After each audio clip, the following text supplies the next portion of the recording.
Welcome back to Infidelity Tales Lab. We're incredibly grateful for your support. Before we begin today's tale, tell us, which city or country are you joining us from? We love connecting with our global audience. Now, let's dive into today's story. Chapter 1. Foundation of Deceit. Dominic Nick Holloway pinched the bridge of his nose as the glow of his laptop screen illuminated his tired face. It was nearly 2 a.m., marking his fourth consecutive night working until dawn. The architectural designs for the Manhattan Stadium project weren't just another job.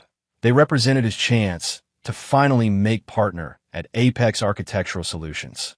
15 years of climbing the corporate ladder had led to this moment. Behind him, the Tribeca loft he and his wife Veronica had purchased 3 years ago remained dark and silent. Their marriage had once been the envy of their social circle. The brilliant architect and the magnetic art gallery owner, two attractive, ambitious people who seemed perfectly matched. But lately, the space between them felt more like a chasm than the comfortable silence of a decade-long marriage. "You still up?" Veronica appeared in the doorway of his home office, looking suspiciously put together for someone who should have been asleep. "Have to be," Nick replied, not looking up from the screen. "The client meeting is in 2 days, and Harrington's expecting nothing short of perfection." Veronica lingered, running a hand through her shoulder-length auburn hair. "I'm heading out. Gallery emergency. One of our installations is malfunctioning." Nick finally turned. "At 2 a.m.? Art doesn't keep business hours," she replied with a practiced smile. "The opening's tomorrow. I'll probably crash at the gallery tonight." Nick wanted to protest, to point out that this was the third emergency this month, but exhaustion won out. Whatever. Good luck with it. As the door clicked shut behind her, Nick stared at the space where she'd stood. 5 years ago, he would have offered to come with her to help solve whatever problem had arisen. 2 years ago, he might have at least questioned the timing. But now, he turned back to his work, ignoring the hollow feeling in his chest. What Nick didn't know was that Veronica wasn't heading to her gallery in Chelsea. Instead, she drove to a luxury apartment building in the Upper East Side, where Theodore Reed Blackwell, venture capitalist, art collector, and her lover of 8 months, waited with champagne and an insatiable desire for what didn't belong to him. "He suspects nothing?" Reed asked as he poured her a glass, his slate-gray eyes reflecting the city lights below. Veronica laughed, the sound nothing like the warm laugh Nick had fallen in love with years ago. "He's too obsessed with his precious stadium to notice anything. I could probably tell him about us, and he'd just nod and go back to his blueprints." "His loss," Reed murmured, trailing kisses down her neck. "My gain." What Veronica didn't realize was that Reed saw her the same way he viewed his investments, as an acquisition to enjoy until something better came along. And what Reed didn't know was that beneath Nick's workaholic exterior was a man who noticed far more than people gave him credit for. Meanwhile, across town, Nick closed his laptop and walked to the window, staring at the city lights. He opened his phone and checked the tracking app he'd installed 3 months ago when suspicions became impossible to ignore. The blinking dot showed Veronica in the Upper East Side, exactly where she'd been during her last 3 gallery emergencies. Nick wasn't a fool. He was simply a strategist, and strategies required patience. The next morning, his boss Miles Harrington called him into his office. A barrel-chested man with a booming voice that seemed perpetually set to intimidate. Harrington was known for 2 things: his architectural vision and his impossible expectations. "Holloway, you've outdone yourself," Harrington said, reviewing the stadium designs. "Montgomery loves it. They're green-lighting everything." Nick allowed himself a brief smile. "Thank you, sir. There's more," Harrington continued. "Montgomery was so impressed he's offered a token of appreciation." He slid an envelope across the desk. 2 tickets to the Super Bowl. 50-yard line. All expenses paid. Nick stared at the envelope. The Super Bowl, something he'd dreamed of attending since childhood. His father, a construction worker who'd helped build 3 NFL stadiums but never could afford to attend a game in them, would have been ecstatic. "That's incredible," Nick managed. "You've earned it," Harrington replied. Now, about the partnership track. They discussed Nick's future of the firm, but his mind kept returning to the tickets. For the first time in months, he felt genuine excitement. Maybe this could be a new beginning for him and Veronica, a chance to reconnect away from the pressures of work and the growing distance between them. That evening, he arrived home early, the envelope tucked safely in his jacket pocket. He'd stopped for groceries, planning to cook her favorite meal, something he hadn't done in too long. But as he entered the apartment, voices from the bedroom stopped him cold. He doesn't appreciate what he has. Veronica's voice, low and intimate. You should see how his colleagues' wives look at me with pity. Poor Veronica, married to the robot. Then why stay? Reed's voice, smooth as expensive whiskey. A pause. Financial entanglement isn't simple to unravel. And despite everything, he's not a bad person. Just inadequate. Nick stood frozen, grocery bags creating impressions in his palms as he gripped them tighter. The rational part of his brain had known about the affair, but hearing her discuss him like some disappointing investment made his blood turn to ice. He set the bags down silently and walked back out, closing the door as quietly as he'd opened it. In his car, he sat motionless, staring at nothing. Then he reached for his phone and made a call. Davis? It's Nick. I need your help. Leroy Davis had been Nick's best friend since college, a cybersecurity specialist whose moral compass occasionally pointed in unorthodox directions. What's happened? Davis asked, immediately alert. I need everything you can find on Theodore Blackwell, Nick replied, his voice unnaturally calm. And I need to know exactly how legally entangled my wife and I really are. Nick, man, are you sure? More sure than I've been about anything in years. That night, Nick checked into a hotel. He didn't confront Veronica. He didn't rage or throw accusations. He simply began to plan. Because if there was one thing Nicholas Holloway understood perfectly, it was structural integrity and how to make something collapse. Chapter 2. The Stolen Victory. 3 weeks passed in an elaborate dance of pretense. Nick returned home the next day, explaining his absence with a story about working late and crashing at the office. Veronica, relieved he suspected nothing, didn't question it. They resumed their parallel lives under one roof. Him working late on the stadium project's next phase, but dividing time between the gallery and Reed. Nick used the time to gather information. Davis proved invaluable, providing detailed reports on Reed Blackwell's business dealings, personal life, and vulnerabilities.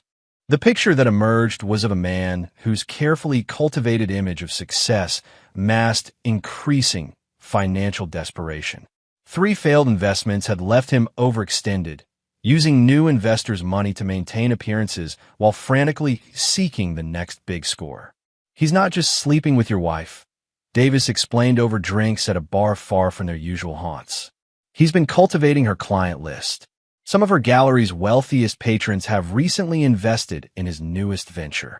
Nick absorbed this with clinical detachment. And Veronica? Davis hesitated. She's been moving money from your joint accounts into a personal one. Small amounts, nothing that would trigger alerts. But it adds up. How much? About $60,000 over the past year.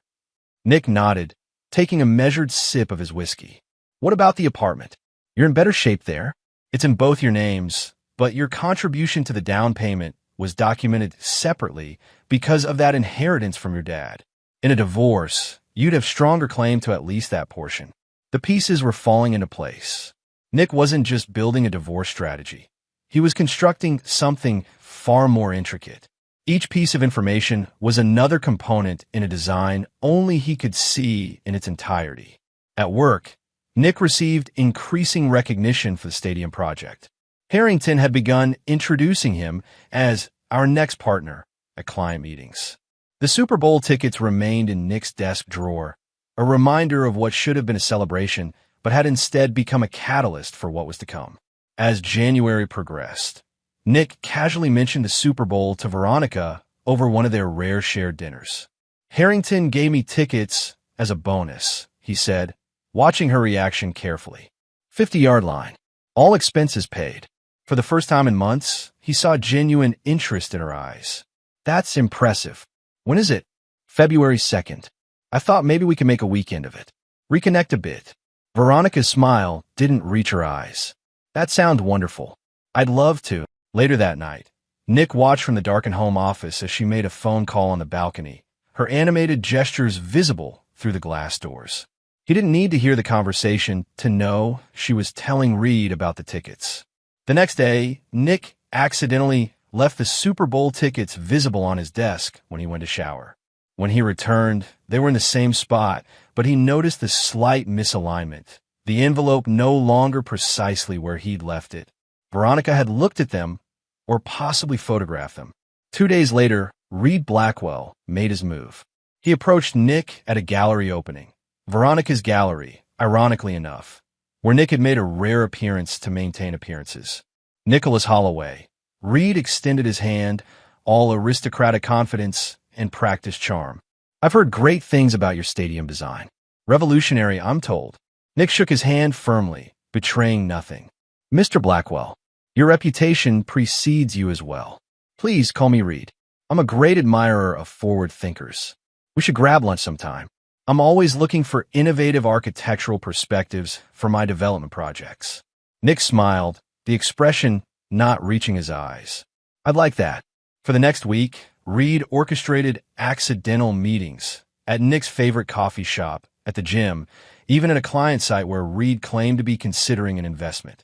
Each time, he drew Nick into discussions about architecture, sports, investments, building rapport, while subtly probing for weaknesses. Nick played along perfectly, presenting the image of a driven professional so absorbed in his work that he barely noticed his marriage crumbling. He dropped carefully calibrated hints about his demanding schedule, his tendency to forget important dates, his admiration for Veronica's independence. She's remarkable, Nick told Reed during their third coincidental meeting. Sometimes I wonder how I got so lucky. She deserves someone who appreciates her more than I've been able to lately. Reed nodded sympathetically, while Nick observed the calculating gleam in his eyes. The predator thought he'd identified easy prey. The weekend before the Super Bowl, Nick told Veronica he needed to fly to Chicago for emergency meetings with a potential stadium vendor. I'll be back Wednesday, he said. Plenty of time before we leave for the game. Veronica's disappointment seemed genuine. Do you have to go? We've barely seen each other. I know. I'm sorry. But this vendor is critical for the project's next phase. He kissed her forehead. We'll make up for it in Phoenix. As soon as Nick's flight departed, Veronica invited Reed over. They made love in a marital bed, drank Nick's prized whiskey collection, and laughed about how oblivious he was. He has no idea who he's married to, Veronica said, nestled against Reed's chest. Reed traced patterns on her bare shoulder. Speaking of the Super Bowl, I was thinking, why should he get that experience when he doesn't even appreciate what he has? Those tickets are wasted on someone who'd probably bring his laptop to the game. Veronica propped herself up on one elbow. What are you suggesting? I'm suggesting that you deserve that weekend more than he does. We deserve it. Reed's eyes gleamed with mischief. Imagine us, instead of you and robot husband, enjoying the game, the parties, the experience. He'd noticed the tickets missing. Veronica protested, but weakly. Would he? The man who forgets anniversaries and works through vacations? Tell him you packed them. By the time he realizes they're gone, we'll be watching the game. The idea took root, blossoming under Reed's careful cultivation. By Monday, Veronica had convinced herself that Nick didn't deserve this opportunity, that taking the tickets was almost a righteous act against his neglect. On Tuesday evening, while Nick was still allegedly in Chicago, Veronica located the tickets in his desk drawer. For a moment, doubt flickered. This felt different from the emotional affair that had evolved into a physical one, different from the small withdrawals from joint accounts. This was outright theft.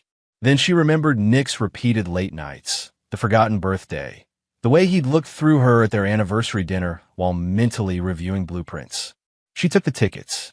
When Nick returned on Wednesday, a day earlier than expected, he noticed immediately that the tickets were gone. Rather than confronting Veronica, he waited for her to bring it up. She didn't. Thursday morning, as they prepared for what was supposedly their trip to Phoenix, Nick finally spoke. Have you seen the Super Bowl tickets? I can't find them. Veronica's expression was a masterclass in feigned concern. I thought you had them. Did you check your desk? They're not there. Nick frowned, watching her closely. I hope they haven't been misplaced. They're irreplaceable. I'm sure they'll turn up, Veronica reassured him, avoiding his eyes. Maybe they're in your briefcase. The charade continued through the evening, with Veronica eventually suggesting they postpone packing until morning. Nick agreed placidly, betraying no suspicion. That night, he heard her on the phone in the bathroom, whispering urgently. When she emerged, her expression was resolute. Nick, I have to tell you something, she began, perching on the edge of the bed. My gallery has an emergency situation with an important client. I need to fly to Chicago tomorrow morning. Chicago. Nick repeated, his tone neutral. What about Phoenix? Veronica launched into an elaborate explanation about a collector threatening to pull his entire collection over a dispute, the gallery's financial future hanging in the balance. I know it's terrible timing, but this client represents 30% of our annual revenue. I can't ignore it. I understand, Nick said simply. Business comes first. It always has. Veronica looked momentarily taken aback by his easy acquiescence. You're not upset? Would it change anything if I was? He shrugged. Do what you need to do. Relieved, Veronica promised to make it up to him. They could watch the game on television when she returned, she suggested. Maybe take a different trip in the spring. The next morning, she left for what she claimed was the airport. Nick watched from the window as she wheeled her suitcase not toward a taxi, but toward Reed Blackwell's waiting Maserati. Only when they'd driven away did Nick allow himself a cold, satisfied smile. He took out his phone and sent a text to Davis. It's done. They took the bait. Davis replied immediately. Operation Last Laugh is a go. Chapter 3. The Architect's Blueprint. While Veronica and Reed flew to Phoenix, Nick set his plan in motion. The first step was ensuring his financial security. Working with Davis and a forensic accountant named Prishinair, who specialized in high-conflict divorces, Nick documented every unauthorized withdrawal Veronica had made from their joint accounts. She's been careless, Prisha noted, reviewing the records in her downtown office. Transferring money directly from joint accounts to her personal one creates a clear paper trail. Nick nodded. She never thought I'd check. This will strengthen your position considerably, Prisha continued. But what about the apartment? That's your biggest shared asset. I've got something special planned for that, Nick replied, a hint of steel in his voice. While the financial preparations continued, Nick initiated Phase 2, evidence collection. With Davis's help, he retrieved all the surveillance footage he'd gathered over the past 3 months. Cameras hidden in their apartment, GPS tracking data from Veronica's car, recorded phone conversations courtesy of spyware Davis had installed on her devices during routine maintenance when Veronica complained about performance issues. Some of this might not be admissible in court, Davis warned as they reviewed the material in his home office, surrounded by monitors displaying security protocols that would make government agencies envious. Court is the least of my concerns, Nick replied. This is about leverage, not legality. The video footage was damning.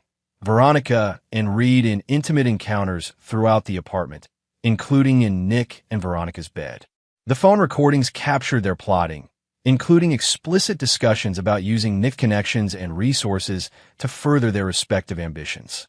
She really thought you were an idiot, Davis remarked, shaking his head as they listened to Veronica mocking Nick's dedication to his work. People see what they expect to see, Nick replied without emotion. She expected a workaholic to absorb in blueprints to notice his wife's betrayal. So that's what I showed her. The third component of Nick's plan involved Reed Blackwell's precarious financial situation. Through careful research and strategic inquiries made through untraceable channels, Nick compiled evidence of Reed's questionable business practices, the pyramid scheme structure of his latest venture, the misrepresentations to investors, the commingling of funds. This guy's one SEC investigation away from an orange jumpsuit, Davis whistled as they reviewed the documents. How did he maintain his reputation for so long? The same way he seduced my wife, Nick replied. Style over substance. A carefully maintained facade hiding the rot beneath. He sorted through the files, selecting specific documents. These go to his 3 largest investors. This set goes to the business press. And these, He separated a third stack. These go to his ex-wife's lawyer. Davis raised an eyebrow. Brutal. Fair, Nick corrected. He tried to take what's mine. I'm returning the favor. While Veronica and Reed enjoyed luxury box seats at the Super Bowl, Nick spent the weekend preparing for Monday, when the real game would begin. Sunday night, he received a text from Veronica. Flight delayed. Back tomorrow afternoon. Sorry about the tickets. Hope you watch the game. Nick replied with calculated nonchalance. No worries.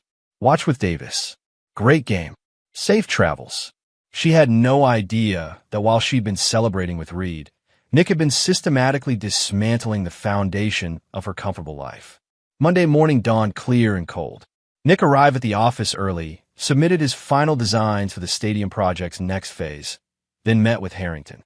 I need 2 weeks personal leave, he said without preamble. Harrington frowned. We're entering a critical phase, Holloway.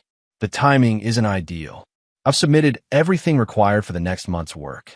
Anderson can handle any immediate issues that arise. Nick maintained steady eye contact. This is non-negotiable. Family emergency. Something in Nick's expression must have conveyed the gravity of the situation. Harrington nodded slowly.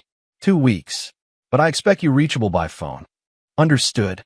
By noon, Nick had cleared his desk and informed key colleagues of his temporary absence. At 2 p.m., he received a text from the security company he'd hired. Subjects returning to residence now. Nick smiled. Perfect timing.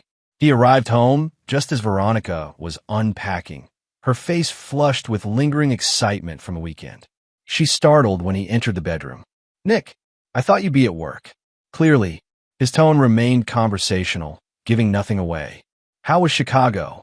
Veronica launched into her prepared story about the difficult client, the negotiations, the successful resolution. Nick listened patiently, noting how easily the lies flowed from her lips. When she finished, he smiled, a smile that didn't reach his eyes. Sounds exhausting. You must be tired after all that. Negotiation. Something in his tone made Veronica pause.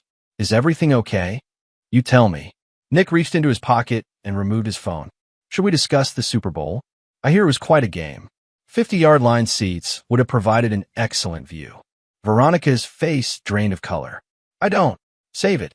Nick's voice remained calm, but now carried an edge that made Veronica take an involuntary step back. We both know where you were this weekend. And with whom? Nick, I can explain. I'm sure you can. You're very good at explanations, at justifications, at lies. He moved to the closet and removed a pre-packed suitcase. You should have been more careful about what you took from me, Veronica. The tickets were just the beginning. Fear flickered across her face. What are you talking about? Nick smiled again, that same cold expression that never touched his eyes. You'll find out soon enough. Enjoy the apartment while you can. As he turned to leave, Veronica grabbed his arm. You can't just walk out. We need to talk about this. Now you want to talk? Nick gently removed her hand. You should be grateful that I'm your husband. Most men would have handled this differently. The echo of her own words used against her struck Veronica speechless.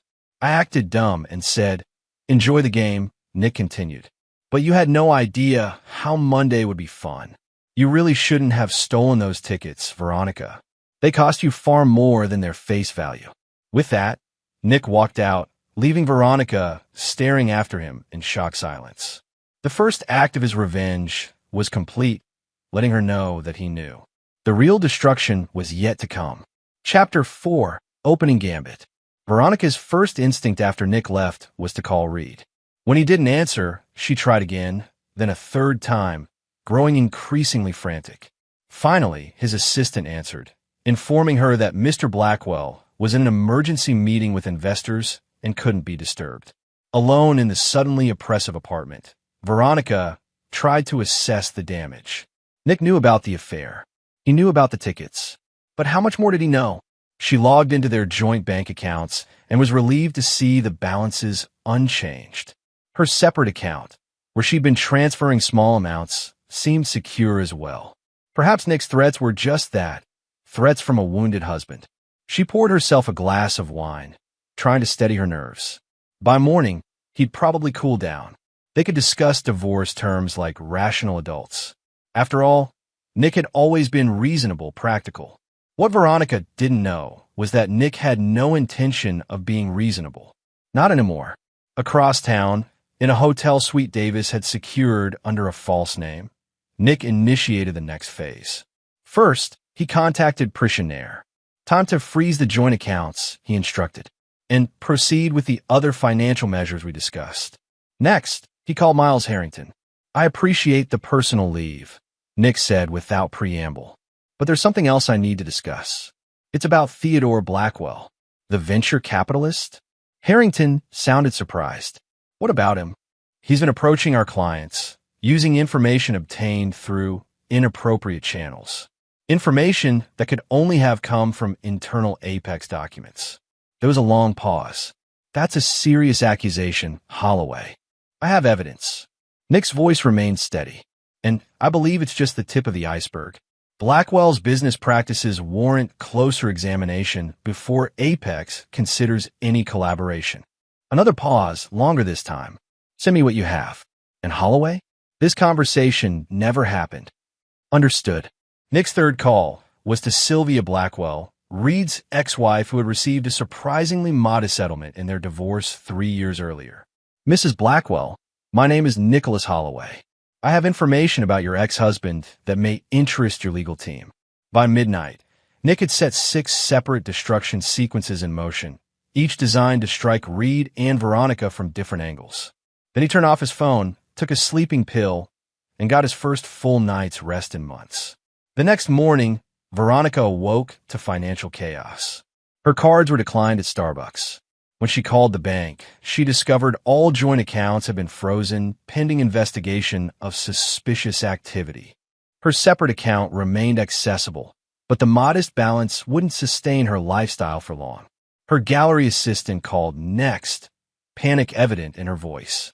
Veronica, there's a problem. Hansen and the Donovans both called to withdraw their collections and cancel all pending purchases. What?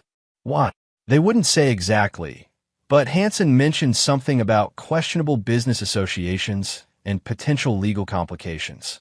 Veronica felt the ground shifting beneath her feet.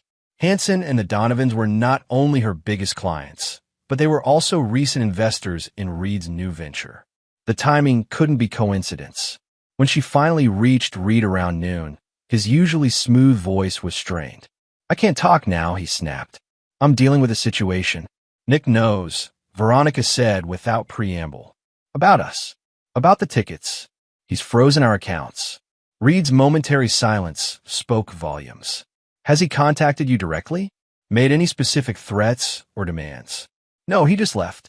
Said I should enjoy the apartment while I could, whatever that means. Listen carefully. Reed's voice lowered. Don't contact him. Don't acknowledge anything. Let your lawyers handle all communication. My lawyers. Veronica felt a surge of panic. Reed, I don't even know if I can afford lawyers right now. Everything's frozen. Use your personal accounts. Reed replied dismissively. I have to go. I'll call you later. But he didn't call later, or that night, or the next day. Meanwhile, Nick moved through his plan. On Wednesday, he met with a high-profile divorce attorney named Maxwell Rodriguez, who had a reputation for handling messy divorces with unexpected strategies. Fascinating approach, Rodriguez remarked after Nick outlined his plan. Unusual, but potentially effective. You understand there are risks. Life is risk, Nick replied. The question is whether the potential reward justifies it. Rodriguez studied him thoughtfully. Most clients come to me consumed by emotion, rage, hurt, vengeance. You're remarkably calculated. I spent the past several months feeling those emotions, Nick explained. Now I'm channeling them productively. The attorney nodded slowly. Very well. Let's proceed. On Thursday morning, Veronica received formal divorce papers. The terms were surprisingly standard: equitable division of assets, no spousal support for either party. Nothing that explained Nick's ominous warning or the financial freezes. That afternoon, she finally heard from Reed again. His voice was terse, distracted. We need to talk. Not on the phone. Meet me at the Pierre in an hour. Suite 1508. When Veronica arrived, she found Reed looking disheveled, his usual polished appearance marred by dark circles under his eyes and a rumpled shirt. "What the hell is going on?" she demanded. "I haven't heard from you in days." Reed poured himself a generous scotch before responding. "Your husband is what's going on.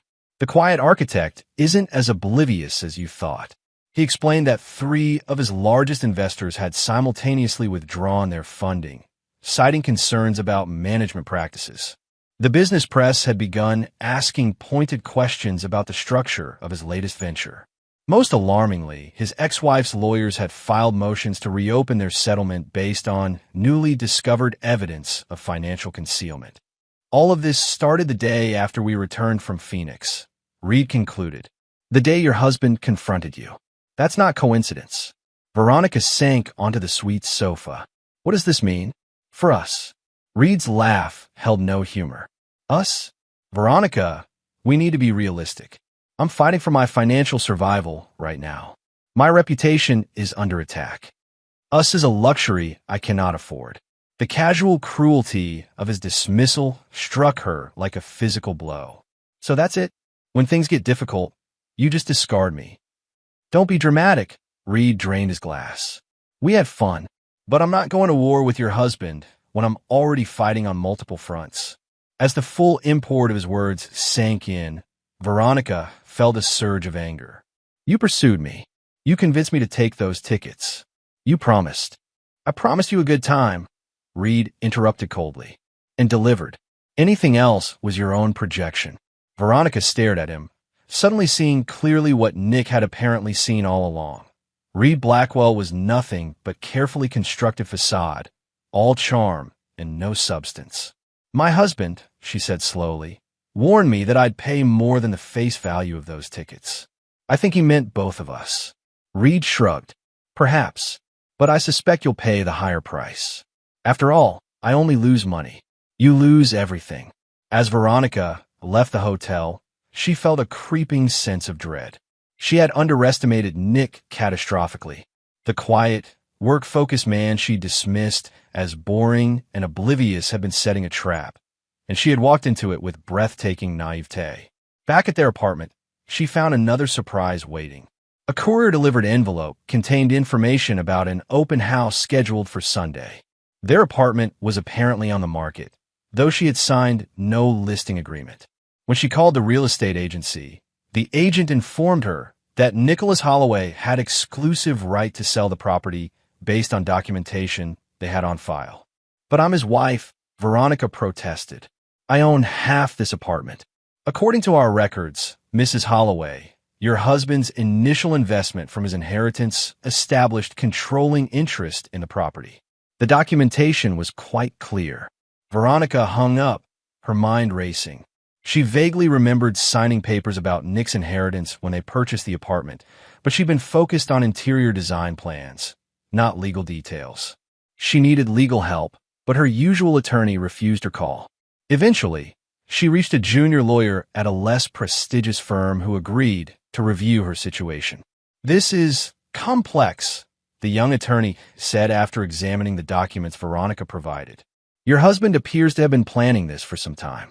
The apartment arrangement is unusual but legally sound based on these documents." "But half of it is mine," Veronica insisted. "Actually, no. According to this agreement you signed, his inheritance was separate property that purchased 70% interest in the apartment. You own 30%. Veronica felt the walls closing in. She tried calling Nick again, but his phone went straight to voicemail. That night, as she sat alone in the darkened apartment, her phone chimed with a text notification. It was from a number she didn't recognize.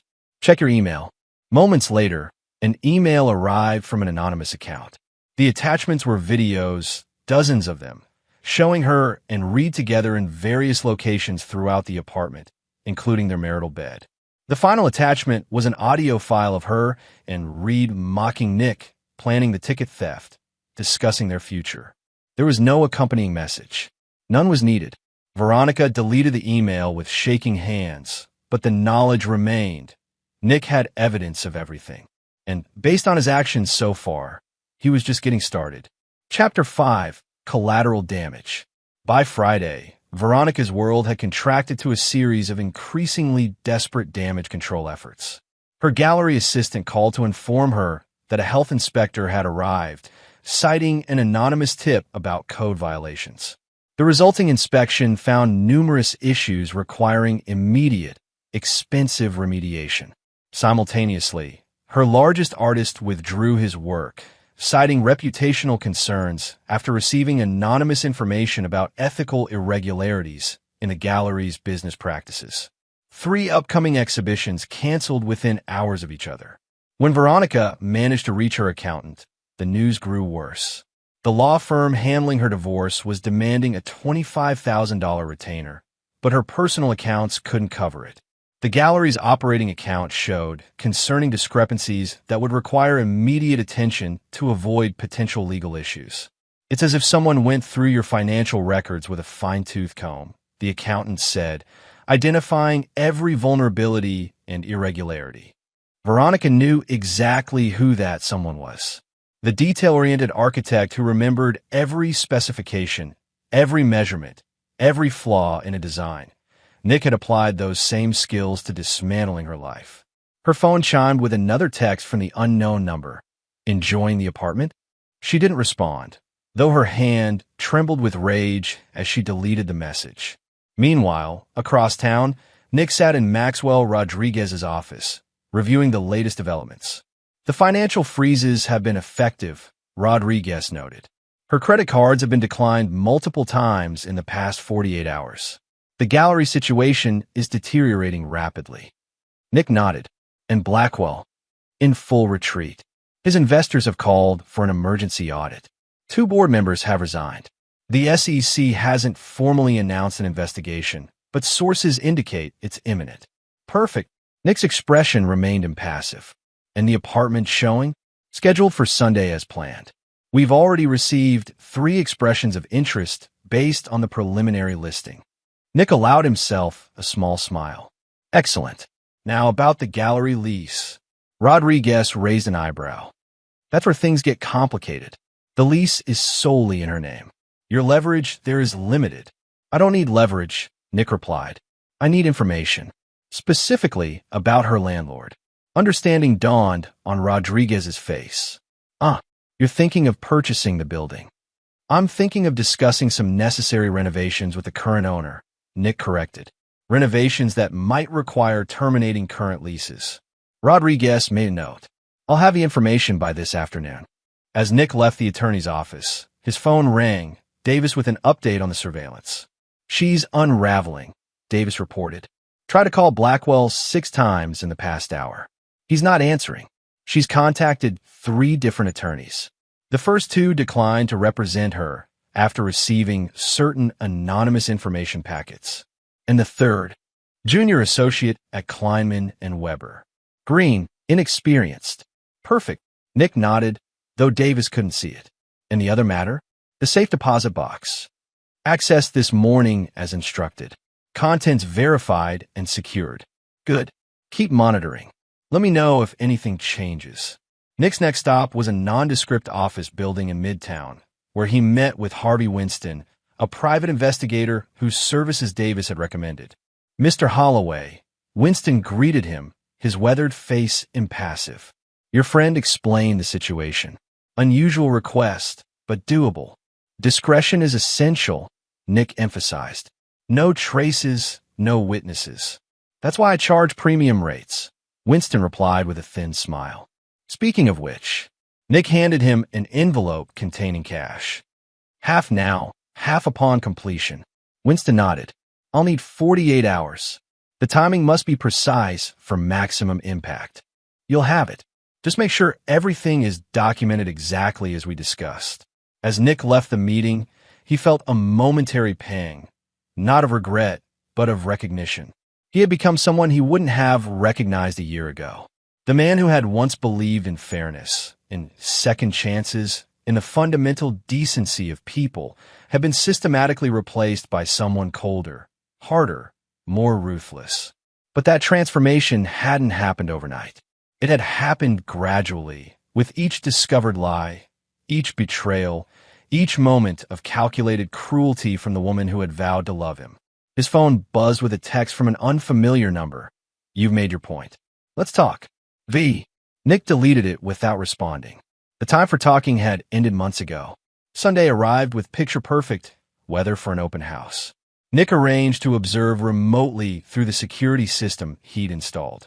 Veronica had attempted to prevent the showing by simply not leaving, but the real estate agent arrived with a uniformed security guard and documentation of her legal right to show the property. "You can certainly stay, Mrs. Holloway," the agent said pleasantly. "But I should mention that all prospective buyers have been informed of the unusual circumstances. Your presence might generate uncomfortable questions." Veronica left, her expression murderous. The open house proceeded smoothly, with 3 serious offers by closing, all well above asking price. Monday morning, Veronica arrived at her gallery to find the locks changed and a notice of lease termination due to upcoming essential building renovations. When she called the building management company, she was informed that ownership had recently changed hands, and the new owner was exercising his right to terminate leases with appropriate compensation as outlined in Section 23B of her agreement. "Who is the new owner?" she demanded. "I'm not at liberty to disclose that information," the manager replied smoothly. "The appropriate documentation will be provided through legal channels." But Veronica already knew, just as she knew who had sent the anonymous tips to health inspectors, who had contacted her artists with concerns, who had isolated her from her financial resources and professional network. She found herself standing in front of the luxury apartment building where Reed maintained his penthouse. The doorman, who had once greeted her with deferential recognition, now regarded her with cold suspicion. "Mr. Blackwell has left instructions that he's not accepting visitors," he informed her. "Call him," Veronica insisted. "Tell him it's urgent." The doorman made a show of calling up, then shook his head.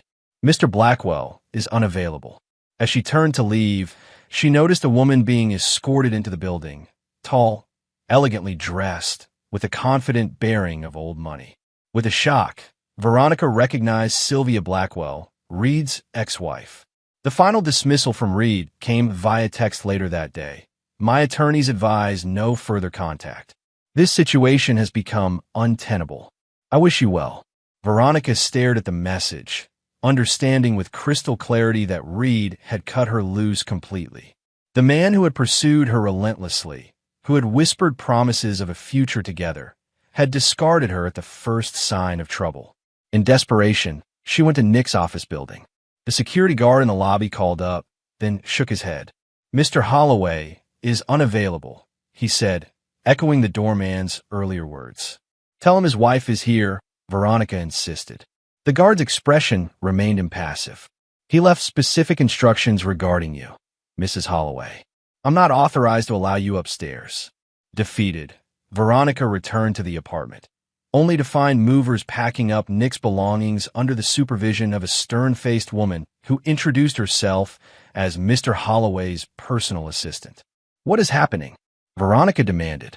"Mr. Holloway is relocating his possessions in preparation for the property's sale," the assistant explained without emotion. "The closing is scheduled for Friday." "Friday? That's impossible. I haven't agreed to any sale." The assistant handed her a document. "According to the property agreement you signed, Mr. Holloway has the authority to sell based on his controlling interest.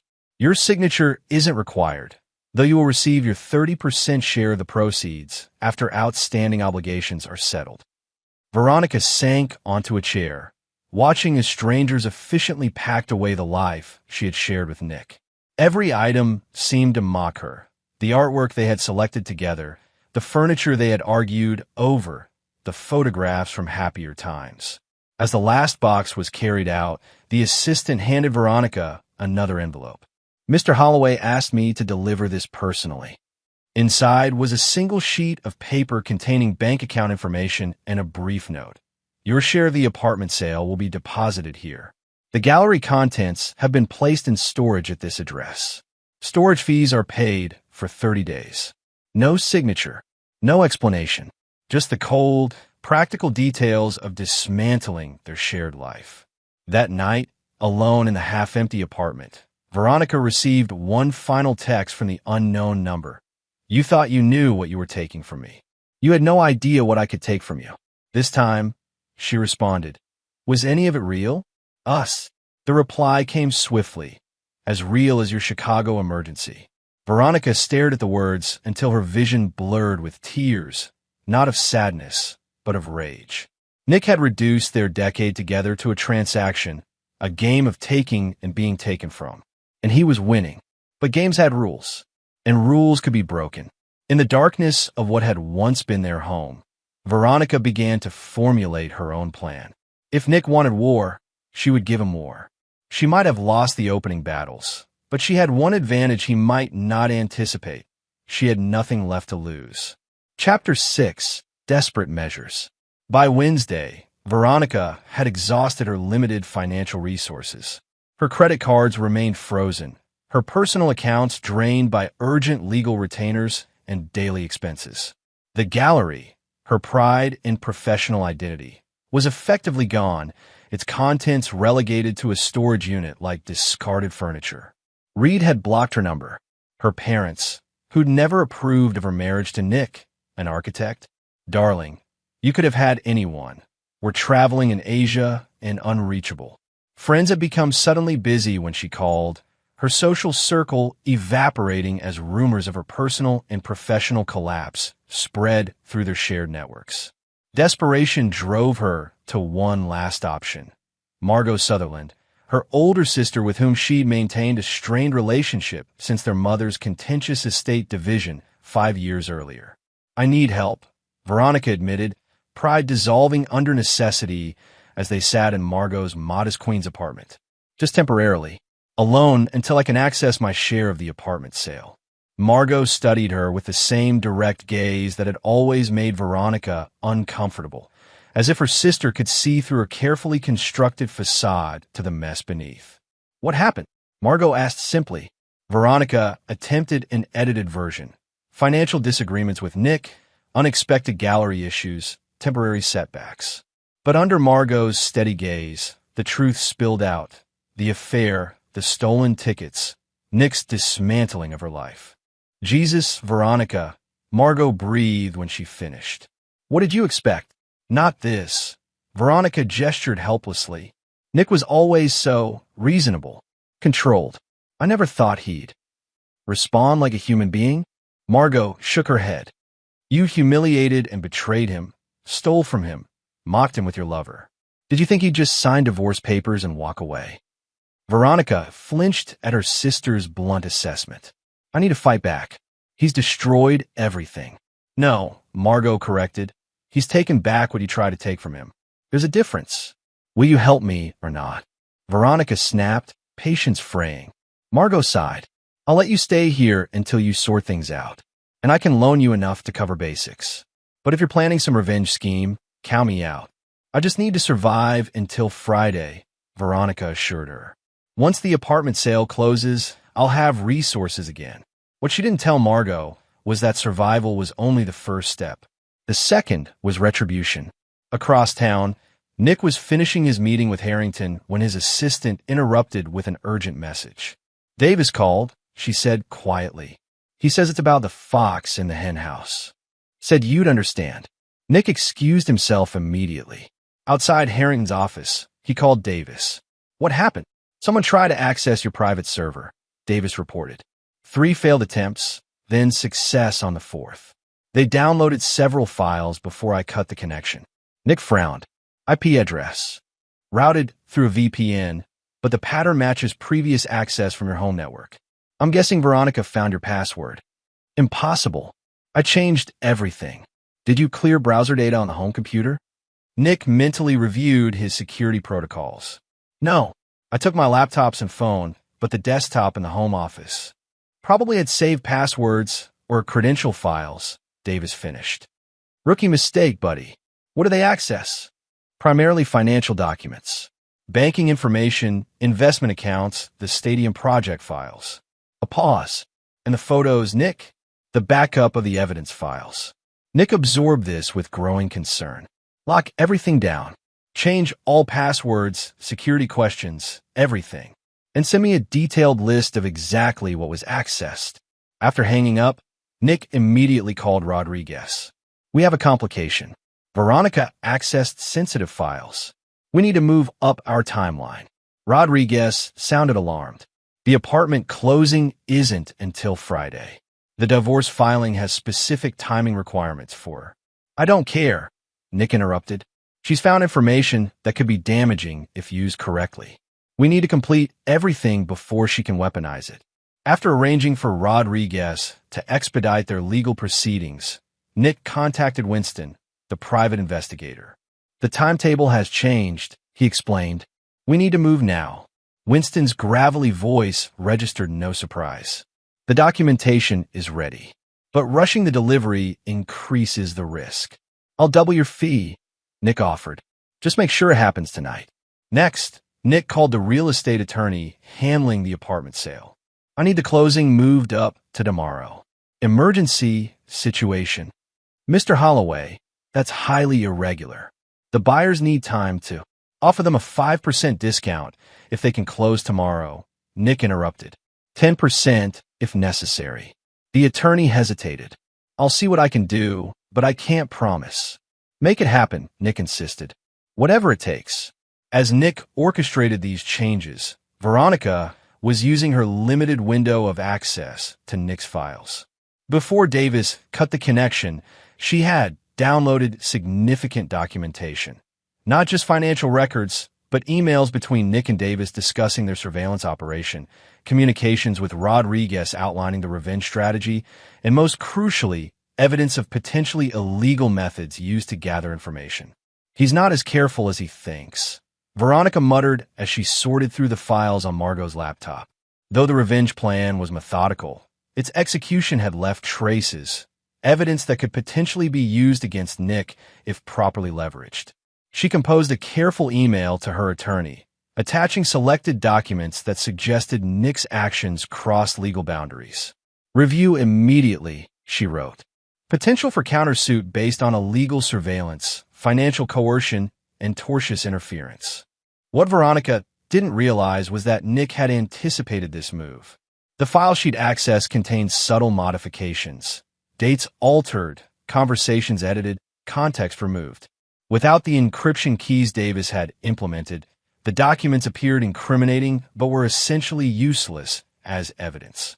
That evening, as Veronica was strategizing with her increasingly interested attorney, the trap Nick had set sprung shut. A courier delivered an envelope to Margot's apartment containing photographs. Not of Veronica and Reed, but of Veronica in an intense conversation with another man entirely, outside an upscale hotel in Midtown. The accompanying note was brief. Evidence of additional infidelity has been provided to all relevant parties. Surveillance conducted by licensed investigator Winston Associates at the request of Nicholas Holloway. Veronica stared at the photos in confusion. The man was a complete stranger. She had never seen him before. The date stamp indicated Wednesday of the previous week, when she had been at a gallery event, not at any hotel. These are fake, she told Margot, who had observed her reaction with concern. Nick is setting me up. Before Margot could respond, Veronica's phone rang, her attorney. Mrs. Holloway, I've received some disturbing information, he began awkwardly. Given the circumstances, I don't believe I can continue to represent you. What information? Veronica demanded, though she already knew. Evidence suggesting multiple infidelities, including as recently as last week. Combined with the financial irregularities we've already discussed, this creates a conflict that those photos are fake. Veronica interrupted. Nick is framing me. The attorney's voice cooled noticeably. Mrs. Holloway, the documentation comes from Winston Associates, one of the most reputable investigation firms in the city. They've provided sworn affidavits and multiple witnesses. I'm afraid I must terminate our professional relationship effective immediately. After hanging up, Veronica turned to Margot, who was watching her with a mixture of pity and skepticism. You don't believe me either, Veronica realized. Margot sighed. I want to. But Veronica, given everything you've already admitted, I made mistakes, Veronica acknowledged, desperation edging her voice. I betrayed Nick. I stole from him. But these photos are fabricated. I've never seen that man before. But even as she protested, Veronica recognized the elegant simplicity of Nick's strategy. By establishing her documented infidelity with Reed, he had created a foundation of credibility for these new accusations.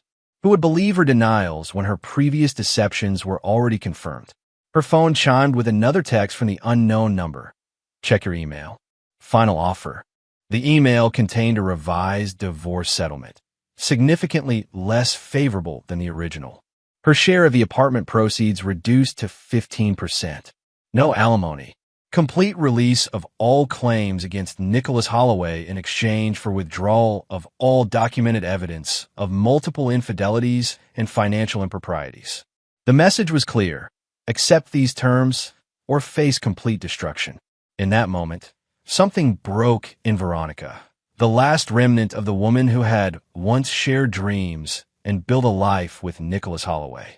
In its place rose someone new, someone forged in the crucible of desperation and rage. She replied to the text with 2 words, "Not yet." Then she called the one person who might still be persuaded to help her, Reed Blackwell. When he didn't answer, she left a voicemail. "I have evidence implicating you in financial fraud through my gallery. Surveillance recordings of our conversations about investor recruitment. Nick has copies, but so do I. Call me back, or I send everything to the SEC tonight." It was a bluff, but a calculated one. Nick's surveillance had indeed captured damning conversations, but Veronica didn't have access to those files. What she did have was knowledge of Reed's vulnerabilities and desperation equal to her own. Within 20 minutes, Reed called back. "What do you want?" he asked without preamble, his voice tight with suppressed anger. "One last meeting," Veronica replied. "Tomorrow morning. I have a proposition that benefits us both." "I doubt that very much." "It's simple," Veronica continued as if he hadn't spoken. "We both want the same thing, for Nicholas Holloway to suffer. I know how to make that happen, but I need resources that only you can provide." A long silence followed. "Where and when?" "The Pierre. 8 a.m. Come alone, or the SEC gets everything."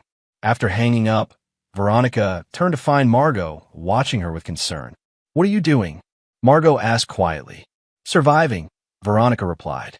"Isn't that what you told me to focus on? This sounds more like self-destruction." Veronica laughed, a hollow sound devoid of humor. "Maybe, but if I'm going down, I'm not going alone." That night, as Veronica slept fitfully on Margot's couch, Nick received confirmation that the apartment closing had been rescheduled for the following afternoon. Winston reported that the fabricated infidelity evidence had been successfully planted with key individuals, including Veronica's attorney and family members. Phase 3 complete, Davis confirmed when Nick called for an update. All systems secured. No further unauthorized access detected. And the final surveillance sweep of the apartment? Completed this evening. All devices retrieved. No evidence remaining. Nick should have felt satisfied. His plan was working perfectly. Veronica was isolated, discredited, and facing financial ruin. Reed Blackwell was in professional free fall, his reputation destroyed, his business collapsing. Yet as Nick sat alone in his hotel suite, victory tasted strangely hollow. The man he had been, the man who believed in fairness and second chances, whispered that perhaps he had gone too far. He silenced that voice ruthlessly. Fairness had died the moment Veronica betrayed their vows. Second chances had become irrelevant when she stole not just tickets, but his dignity, his trust, his belief in the life they had built together. Tomorrow would bring the culmination of months of planning. The apartment would be sold. The divorce terms would be finalized. Nicholas Holloway would emerge intact, if not unscathed, while Veronica and Reed would be left to rebuild from ruins. Justice, Nick told himself. Not vengeance. Justice. But as he finally drifted towards sleep, the distinction seemed increasingly meaningless. Chapter 7. Unexpected Alliance. Reed Blackwell arrived at the Pierre precisely at 8, looking considerably less polished than during their affair. His bespoke suit couldn't hide the strain of the past week. The shadows under his eyes, the tightness around his mouth, the slight tremor in his hands as he ordered coffee. "Make it quick," he told Veronica without preamble. "I have a board meeting at 10. A meeting to discuss your imminent removal as CEO?" Veronica asked with feigned innocence. "Or the SEC inquiry?" Reed's jaw tightened. "What do you want, Veronica? More empty threats won't help either of us." "Not threats. Opportunities." Veronica leaned forward. "Nick has systematically destroyed both our lives. You've lost investors, reputation, possibly your company. I've lost my gallery, my home, my financial security. Your point? My point is that separately, we're finished. Together, we might have a chance." Reed's laugh held no humor. "Together? You're delusional. Associating with you further would be professional suicide." "Perhaps," Veronica acknowledged. "But what if I told you I have evidence that could derail Nick's perfect revenge plan? Evidence that could potentially restore your reputation and salvage what's left of my dignity." Something flickered in Reed's eyes. Not trust, certainly, but the faintest spark of interest. "What evidence?" Veronica removed a USB drive from her purse. "Nick has been, but not perfect. He made mistakes, left traces, such as evidence of illegal surveillance, questionable financial maneuvers, potential corporate espionage involving Apex's clients." Veronica tapped the drive. "Enough to create serious problems for Nick both personally and professionally." Reed studied her skeptically. "If you have this evidence, why involve me? Go to the authorities." "Because evidence requires context, credibility, resources." Veronica met his gaze directly. "Things I currently lack, but you still possess." For several moments, Reed seemed to weigh his options, calculating potential risks against possible rewards. Finally, he nodded slightly. "What exactly do you propose?" Veronica outlined her plan, a coordinated counterattack designed to hit Nick where he was most vulnerable, his professional reputation. Using the information she'd gathered from Nick's files, they would approach key Apex clients with evidence suggesting Nick had compromised confidential information. Simultaneously, they would contact Harrington with documentation of Nick's unauthorized use of company resources for personal vendettas. "The goal isn't criminal charges," Veronica explained. "It's professional damage. If Nick loses Harrington's trust, loses the partnership track he's worked toward for years, he loses everything that matters to him." "And how does this help me?" Reed asked bluntly. "The narrative changes. Instead of you being the predatory investor who seduced a client's wife for business advantage, you become the whistleblower who exposed unethical practices at Apex. Your recent investor exodus gets recontextualized as prudent distancing from potential liability." Reed's expression remained skeptical, but Veronica could see him processing the potential benefits. "And what do you want in return?" "Financial support until I can rebuild, and your connections to establish a new gallery." Veronica's voice hardened. "I accept that my marriage is over, that my reputation is damaged, but I refuse to let Nick erase me completely." After further discussion and review of the files Veronica had obtained, Reed reluctantly agreed to her proposal. Not from trust or affection, those had never truly existed between them, but from the pragmatic recognition that aligned interests created temporary allies. As they finalized details, neither noticed the elegantly dressed woman sitting 3 tables away, apparently absorbed in her newspaper, but actually documenting their entire conversation through a discreet recording device. Sylvia Blackwell had developed certain skills during her marriage to Reed, most notably the ability to gather information others preferred to keep private. When Nick Holloway had approached her with evidence of Reed's financial deceptions during their divorce, she had recognized a kindred spirit, someone else who understood that information was the most valuable currency. Their arrangement had been simple. Sylvia would monitor Reed's activities during the execution of Nick's revenge plan, providing early warning of any countermoves. In exchange, Nick would share all financial intelligence he gathered on Reed, strengthening Sylvia's position in the reopened divorce proceedings. Now, as Veronica and Reed concluded their plotting, Sylvia discreetly sent a text to Nick. Fox and Vixen hunting together. Full recording to follow. Intervention required. Across town, Nick received the message during his final review meeting with Rodriguez before the apartment closing. "We have a complication," he informed the attorney, showing him the text. "Apparently Veronica and Reed have found common ground." Rodriguez frowned. "That could be problematic, depending on what they're planning. The apartment closing is in 3 hours. The divorce terms are ready for filing. Proceed as scheduled," Nick instructed, "but prepare contingencies for potential professional complications. They'll likely target my position at Apex." As Nick contemplated this new development, he received Sylvia's audio recording. Listening to Veronica and Reed plotting against him, he felt a curious lack of emotion, as if he were reviewing an architectural problem requiring technical adjustment rather than a personal attack requiring emotional response. When he finished listening, he called Harrington directly. "I need to meet with you immediately," Nick said without preamble. "There's a situation developing that affects both me personally and Apex professionally." Harrington, who had never appreciated Nick's directness, surprisingly agreed without question. "My office. 30 minutes. In Harrington's corner office overlooking Midtown, Nick laid out the entire situation. His marriage's collapse, Veronica's affair with Reed, the Super Bowl tickets, and his subsequent actions. He explained Veronica and Reed's planned counterattack without minimizing his own questionable choices. "They'll approach you within the next 24 hours, Nick concluded.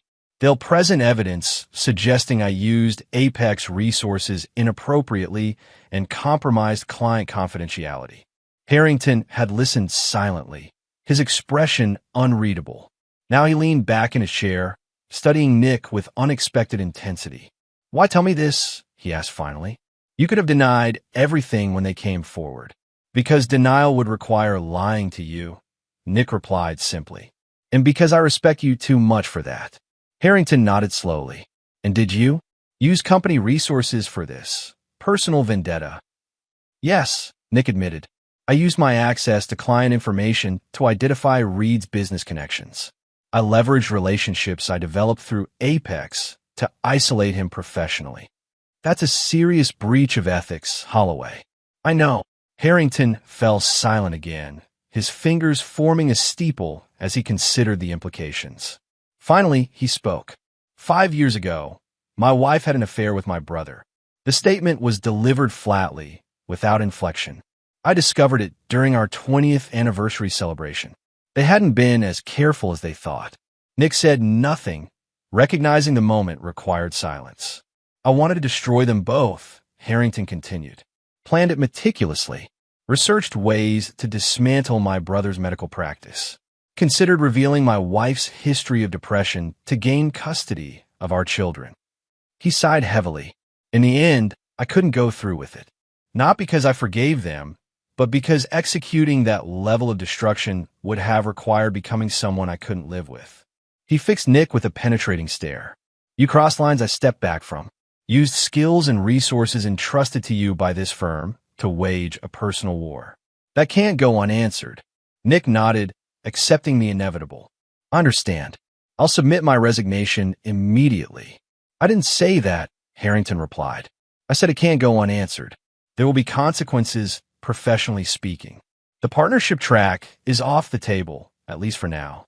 There will be a formal review of your conduct, likely resulting in probation and restrictions on client access." He leaned forward.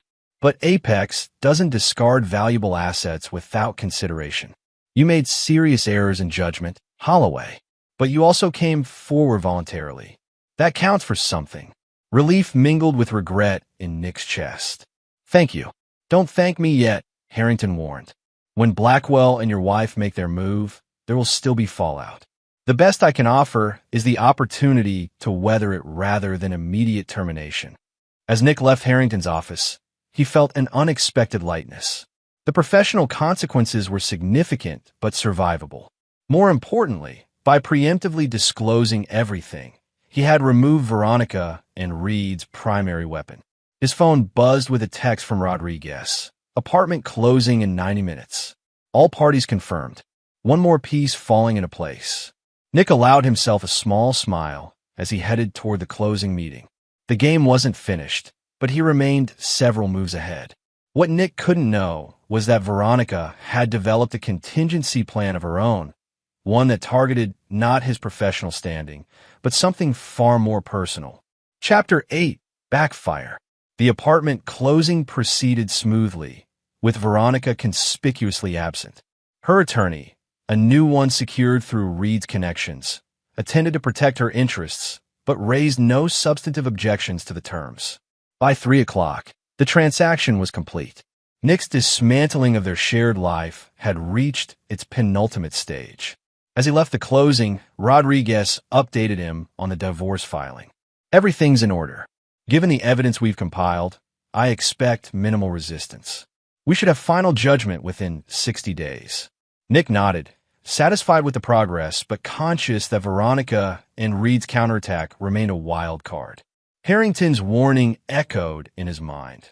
There would still be fallout, regardless of his preemptive disclosure. What he didn't anticipate was the form that fallout would take. At 4:30 p.m., as Nick returned to his hotel suite, his phone rang with a call from his mother. "Nicholas." Her voice wavered uncharacteristically. "What's happening?" "I've received disturbing information." Nick frowned. "What information, Mom?" "Photos. Documents." She hesitated. "Things suggesting you've been surveilling people. Hacking accounts. Fabricating evidence." Another pause. "Veronica called. She's concerned about your mental state. Says you've become obsessed, dangerous." Cold anger replaced confusion as Nick realized what was happening. Veronica had pivoted from professional attack to personal destruction, targeting not his career, but his relationships. "It's complicated, Mom," he replied carefully. "Veronica and I are divorcing. It's not amicable. She mentioned that. Said you'd claim she was unfaithful, but that it's part of a paranoid delusion." His mother's voice strengthened with maternal concern. "Nicholas, you know you can tell me anything. If you need help." "I don't need help, Mom. I need you to trust me." Nick struggled to keep frustration from his voice. "Veronica is manipulating you. Those photos, those documents, they're selective, edited to create a false narrative." "That's exactly what she said you'd say." The conversation continued in this circular pattern, with Nick unable to fully explain without confirming aspects of Veronica's claims. By the time they disconnected, his mother remained uncertain, promising to keep an open mind, but clearly disturbed. Similar calls followed, from his sister in Seattle, from college friends, from former colleagues. Each had received carefully curated evidence of Nick's supposed descent into obsessive, potentially dangerous behavior. Each conversation left Nick increasingly frustrated and isolated. Davis called around 6. His typically calm voice edged with concern. "We have a problem. Someone's released portions of the surveillance footage, specifically clips of you installing the cameras and discussing monitoring plans. They're being shared among your social circle, with commentary suggesting you've become dangerously unstable." "Veronica," Nick stated flatly. "She's trying to reframe the narrative. Make me the villain instead of the victim." "It's working," Davis admitted. "Without context, the footage looks concerning.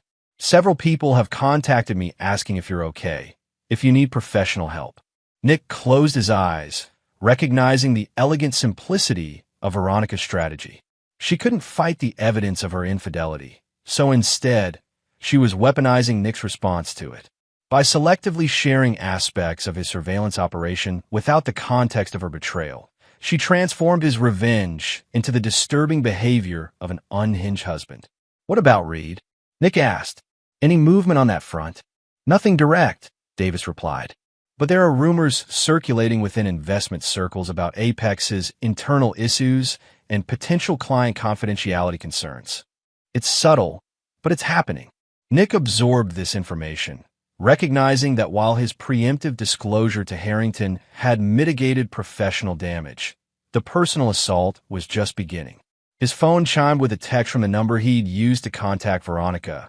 "How does it feel to be the one under surveillance? To have your privacy violated? To be judged based on partial information?"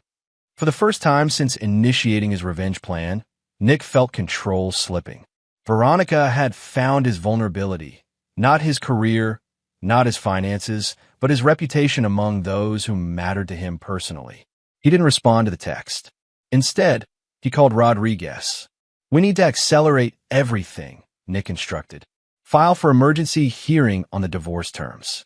I want this finished, legally binding, as quickly as possible." "That's possible," Rodriguez replied cautiously. "But rushing creates risks. If a judge perceives we're trying to railroad the process." "I understand the risks," Nick interrupted. "But Veronica has launched a different kind of attack. The longer this drags on, the more damage she can inflict." After ending the call, Nick paced his hotel suite, reassessing the situation. He had focused so intently on destroying Veronica's professional and financial stability that he'd underestimated her capacity to adapt and counterattack. The architect had failed to anticipate a critical design flaw in his revenge structure. At 9 that evening, Nick received another call from Winston, the private investigator. "We have a situation," Winston stated without preamble. "Ms. Holloway has approached one of my associates with evidence that the surveillance photos we provided were fabricated." Nick frowned. "What kind of evidence?" "Credit card records showing she was at a gallery event during the alleged hotel meeting. Witness statements confirming her presence. She's threatening to file formal complaints with the licensing board." "Could she prove the photos were falsified?" Winston hesitated. "Not definitively, but she's creating enough doubt to cause problems. If this escalates to formal investigation." The implication was clear. Winston's reputation and license could be damaged if Veronica pursued this aggressively. "What do you need?" Nick asked directly. "Distance," Winston replied. "If questioned, I'll have to acknowledge that certain documentation may have been misinterpreted to protect my business." Another support beam in Nick's revenge structure weakened. "Understood." After hanging up, Nick called Davis again. "I need options," Nick stated. "Veronica is systematically undermining everything we've built. The personal attacks, the pressure on Winston, the whisper campaign against Apex. She's learning from you," Davis observed. "Using your playbook, targeting foundations, creating leverage, exploiting vulnerabilities." "Not helping, Davis." "Sorry." A pause. "The fundamental problem is that she's got nothing left to lose. You took everything: her marriage, her gallery, her social standing, her financial security. She's operating from scorched earth, which makes her dangerous." Nick recognized the truth in this assessment. His revenge had been so complete that it had eliminated Veronica's incentive to settle or surrender. "What would you suggest?" Nick asked, genuinely seeking guidance for the first time since initiating his plan. Davis considered. "A reset. Offer something that gives her a reason to stop fighting. Not because you're weak, but because continued mutual destruction benefits neither of you." The suggestion ran counter to everything Nick had been working toward. His revenge had been designed to be absolute, leaving Veronica with nothing. The thought of compromising now, when he was so close to complete victory, felt like failure. Yet as text messages continued arriving, friends expressing concern about his disturbing behavior, colleagues mentioning rumors about Apex's internal issues, Nick recognized that Pyrrhic victory was still defeat. He spent the night reviewing his options, reassessing priorities, recalculating acceptable outcomes. By morning, he had formulated a new approach: not surrender, but strategic realignment. His first call was to Rodriguez, instructing him to prepare modified divorce terms. Next, he contacted Harrington, requesting a meeting to discuss resolution strategies for the situation with Reed Blackwell. Finally, he reached out to Prisha Nair, the forensic accountant, asking her to prepare detailed analysis of sustainable separation scenarios. As these pieces were put in motion, Nick crafted a carefully worded message to Veronica. "This mutually assured destruction benefits neither of us. I propose a conversation about acceptable resolution. Today, neutral location, no attorneys." Veronica's response came an hour later. "Why should I trust you?" Nick considered carefully before replying. "Because continuing this war leaves us both with nothing. And contrary to what you believe, that was never my goal." A longer pause this time. "Finally, Branford Tea Room." 2 p.m. Come alone. Nick arrived at the elegant Midtown tea room 15 minutes early, selecting a table with good sight lines, but sufficient privacy for sensitive conversation. Veronica entered precisely at 2, her appearance noticeably different from the polished gallery owner she'd been just weeks earlier. Stress had left visible marks, shadows under her eyes, tension in her movements, a wariness that hadn't existed before. "Thank you for coming," Nick began as she sat. "Skip the pleasantries," Veronica replied coldly. "What resolution are you proposing?" Nick studied her for a moment, seeing not the woman he'd married, nor the stranger who had betrayed him, but something in between, familiar yet fundamentally changed. "I want to end this," he said simply. "The attacks on my reputation, the undermining of my professional standing, the attempts to isolate me from family and friends. And I want my life back," Veronica countered. "The gallery, financial security, basic dignity." Nick nodded. "I'm prepared to offer terms that address those needs." He outlined his proposal. Veronica would receive 30% of the apartment proceeds, as originally agreed. Additionally, he would provide capital for a new gallery, smaller than her previous operation, but sufficient to restart. In exchange, she would cease all personal and professional attacks, retract claims about his mental stability, and sign the divorce agreement without further contest. "Why the sudden generosity?" Veronica asked, suspicion evident. "You were winning. Was I?" Nick gestured between them. "Look at us, Veronica. Both exhausted, both damaged. My professional reputation compromised, your gallery gone. My relationship with my family strained, your social standing decimated." He shook his head. "That's not winning. That's mutual destruction." Veronica regarded him silently, searching for the trap, the hidden agenda. "And Reed? What about him?" "Not part of this negotiation," Nick replied firmly. "My arrangement with you has no bearing on my issues with him." "He was right about you," Veronica said after a moment. "When we first began, he said you weren't the harmless workaholic you appear to be. That beneath the quiet architect was someone calculating, someone capable of surprising ruthlessness." A bitter smile. "I should have listened." "Yes," Nick agreed without emotion. "You should have." After further discussion of specific terms, they reached tentative agreement. Veronica would review the formal proposal with her attorney, but indicated willingness to proceed if the documentation matched their discussion. As they prepared to leave, Veronica asked the question that had lingered unspoken. "Was any of it real, Nick?" "Us." Nick considered the decade they had shared, the early years of genuine connection, the gradual drift, the final betrayal. "Yes," he answered finally, "until it wasn't." Veronica nodded, accepting this assessment. "For what it's worth, I didn't set out to hurt you. It just happened." "Nothing just happens, Veronica. We make choices. Your choices hurt me. My choices hurt you. That's the reality we're both living with." With that, they parted, not as enemies continuing a blood feud, but as two people acknowledging the wreckage of what had once been shared dreams. As Nick walked away, his phone buzzed with a message from Davis. Meeting set with Blackwell's investment board. Tomorrow, 9 a.m. Harrington attending personally. The game wasn't over yet. Veronica might be moving toward resolution, but Reed Blackwell remained a threat to Nick's professional standing, to Apex's client relationships, to the career Nick had built over 15 years. That confrontation would determine whether Nick's revenge ultimately succeeded or failed. Not in destroying Veronica completely. That goal had been modified, but in ensuring that those who had stolen from him paid an appropriate price. Chapter 9. The Last Laugh.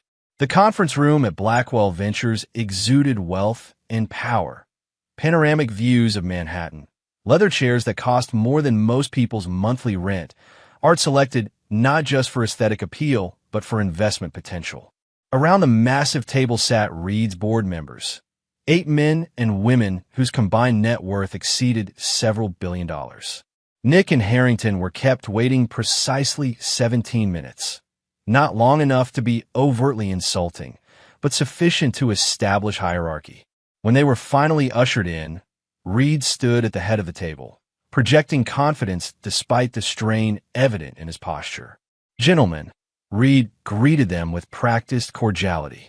This is an unexpected pleasure, though I confess some confusion about the purpose of this meeting.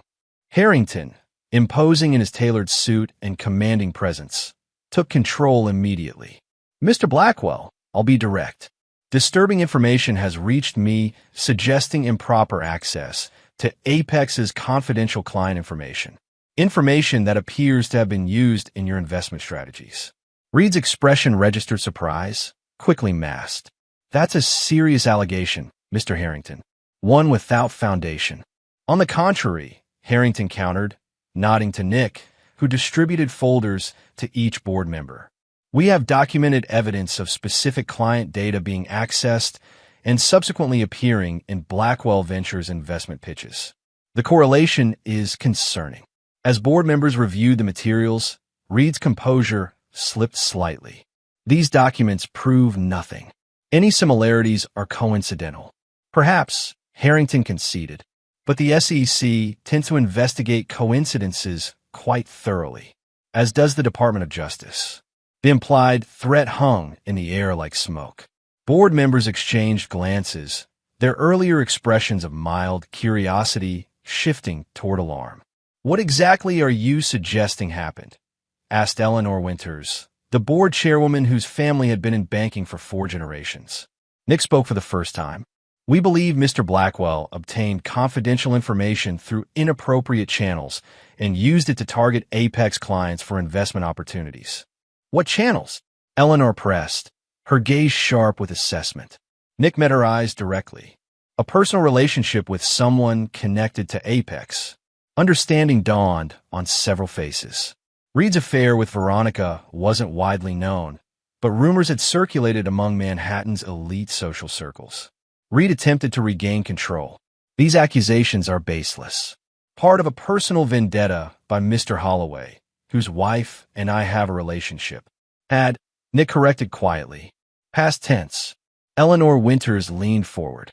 "Mr. Blackwell, are you acknowledging a relationship with Mrs. Holloway while simultaneously denying any improper information exchange?" "I'm stating that any relationship was personal, not professional," Reed insisted, "and that these accusations are motivated by personal animosity, not facts." Harrington cleared his throat. "The facts, Mr. Blackwell, are documented in the materials before you. Whether the information transfer was intentional or inadvertent is perhaps debatable. That it occurred is not." The meeting continued for another hour, with Reed growing increasingly defensive as board members asked increasingly pointed questions. The documentation Nick had prepared, carefully edited to highlight correlations without revealing the full extent of his surveillance operation, created a compelling narrative of impropriety without explicitly alleging illegality. By the meeting's conclusion, Reed's position had visibly weakened. The board requested private discussion, dismissing Reed along with Nick and Harrington. In the hallway outside, Reed confronted Nick directly. "This won't end here," he warned, voice low with suppressed rage. "You think you've won, but you have no idea what I'm capable of." Nick regarded him with detached interest, like an architect studying a structurally unsound building. "Actually, I do. That's why we're here." He stepped closer, his voice dropping to ensure only Reed could hear.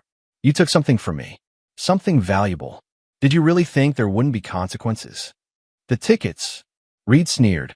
"This elaborate destruction over Super Bowl tickets?" "Not the tickets," Nick corrected. "My dignity, my trust, my belief in the life I'd built." He stepped back, his expression neutral once more. "The tickets were just the catalyst." Before Reed could respond, the conference room door opened. Eleanor Winters emerged, her aristocratic features composed but her eyes glacial. "Mr. Blackwell, the board requires your immediate return," she stated. "Mr. Harrington, Mr. Holloway, thank you for bringing these concerns to our attention. Rest assured they will be addressed appropriately." As Nick and Harrington left Blackwell Ventures, Harrington broke the silence. "That was neatly executed, Holloway. Perhaps too neatly." Nick glanced at him. "Sir, you presented exactly enough evidence to create serious concerns without explicitly alleging criminal behavior.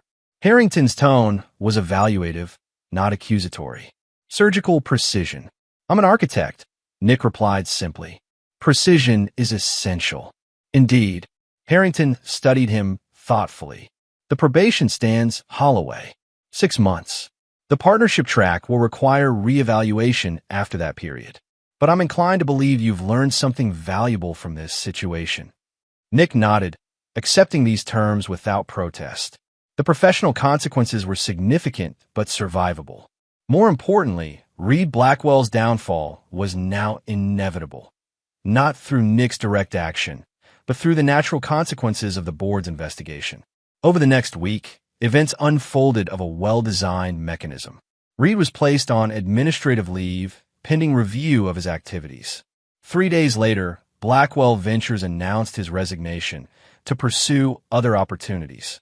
Within 2 weeks, the SEC launched a formal investigation into potential insider trading based on anonymous tips. Meanwhile, the revised divorce agreement proceeded smoothly. Veronica accepted the modified terms, including the capital for a smaller gallery. In exchange, she issued carefully worded retractions to those she had contacted about Nick's mental state, attributing her claims to misunderstandings during a difficult marital dissolution. The apartment sale closed without complications. Nick purchased a smaller but elegant condo in a different neighborhood, symbolically distancing himself from the life he had shared with Veronica. The stadium project continued to progress, with Nick working under Harrington's direct supervision during his probationary period. 6 weeks after the confrontation with Reed, Nick received an unexpected invitation from Sylvia Blackwell. They met an upscale restaurant in Tribeca, far from their usual meeting spots. I thought you might appreciate an update, Sylvia said after they had ordered. Reed's situation has become precarious. Nick raised an eyebrow. How so? The board's investigation uncovered financial irregularities beyond what even I had suspected. The SEC investigation has expanded accordingly. Sylvia's smile held satisfaction rather than joy. He's liquidating assets to cover legal expenses. The penthouse is on the market, and your settlement revision? Proceeding favorably. Sylvia sipped her wine. My attorneys anticipate tripling the original amount, given the new evidence. Nick nodded, pleased but not surprised. Good. Sylvia studied him curiously. You seem remarkably calm about all this, given the personal nature of the situation. What purpose would continued anger serve? Nick shrugged slightly. Reed is facing consequences. Veronica has lost what mattered to her. Justice has been achieved, more or less. And you? What have you achieved beyond revenge? Nick considered the question seriously. Clarity. Understanding of what I value. Recognition of capabilities I didn't know I possessed. He met her gaze directly. Not all lessons come pleasantly. Sylvia nodded thoughtfully. Indeed, though I suspect few learn them as thoroughly as you have. She raised her glass in a toast. To clarity, Mr. Holloway. To clarity, Nick agreed, clinking his glass against hers. 3 months later, Nick was working late in his office when Davis called. Thought you'd want to know, Davis began without greeting. Reed Blackwell was indicted today. Securities fraud, wire fraud, obstruction of justice. Looking at serious time if convicted. Nick absorbed this information with unexpected neutrality. And Veronica opened her new gallery last week. Smaller space in Brooklyn. Limited opening night attendance. She'll rebuild, Nick stated, surprising himself with the certainty in his voice. She's resourceful. Davis chuckled. That's surprisingly generous, considering everything. Not generous. Realistic. Nick glanced at the stadium model on his desk, the project that had consumed him during Veronica's betrayal, now nearing successful completion. She made choices. Those choices had consequences. But talent doesn't disappear with poor judgment. After ending the call, Nick stood at his office window, watching the city lights illuminate the skyline he had helped shape. The anger that had driven him for months had gradually transformed into something else. Not forgiveness, certainly, but a form of acceptance. The past couldn't be changed. The future remained to be designed. 6 months to the day after his confrontation with Reed, Nick met with Harrington to discuss his probationary status. You've maintained exemplary performance, Harrington noted, reviewing Nick's file. Client satisfaction remains excellent. The stadium project has exceeded expectations. Thank you, sir. Harrington set down the file. The probation is lifted, effective immediately. Partnership track restored. He fixed Nick with a penetrating stare. With one condition, which is that the man sitting before me is the architect, not the avenger. Harrington's expression softened slightly. I recognize what drove your actions, Holloway, but that path leads nowhere worth reaching. Nick nodded, acknowledging both the opportunity and the warning. Understood. That evening, as Nick was leaving the office, he received a text from an unfamiliar number. Congratulations on the partnership track. You earned it. V. He stared at the message, wondering how Veronica had known about the meeting with Harrington. Then he smiled slightly. She'd always had excellent sources. Even in the wreckage of their relationship, some patterns remained unchanged. After brief consideration, he replied, "Thank you. Good luck with the new gallery." Her response came quickly.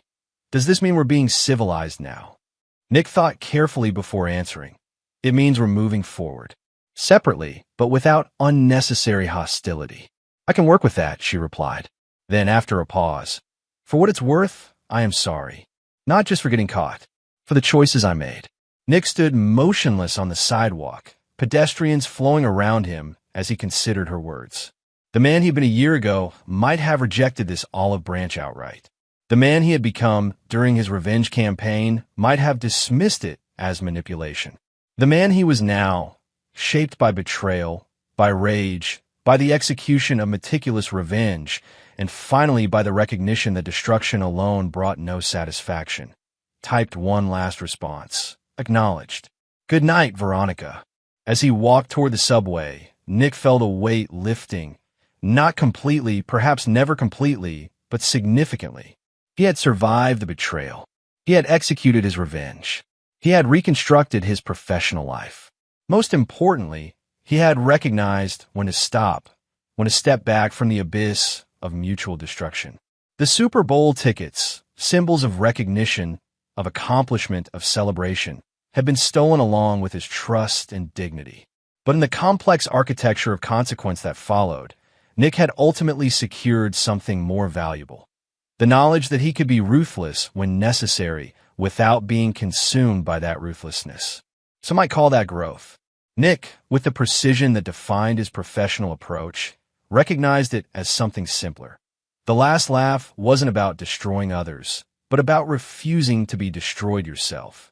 In the end, that was victory enough. And there you have it. Another story comes to an end. What did you think? I'd love to hear your thoughts in the comments below. If you enjoy this story, consider joining our community by subscribing. It means the world to us. For more stories like this one, check out the recommended videos on screen. And I'll see you there.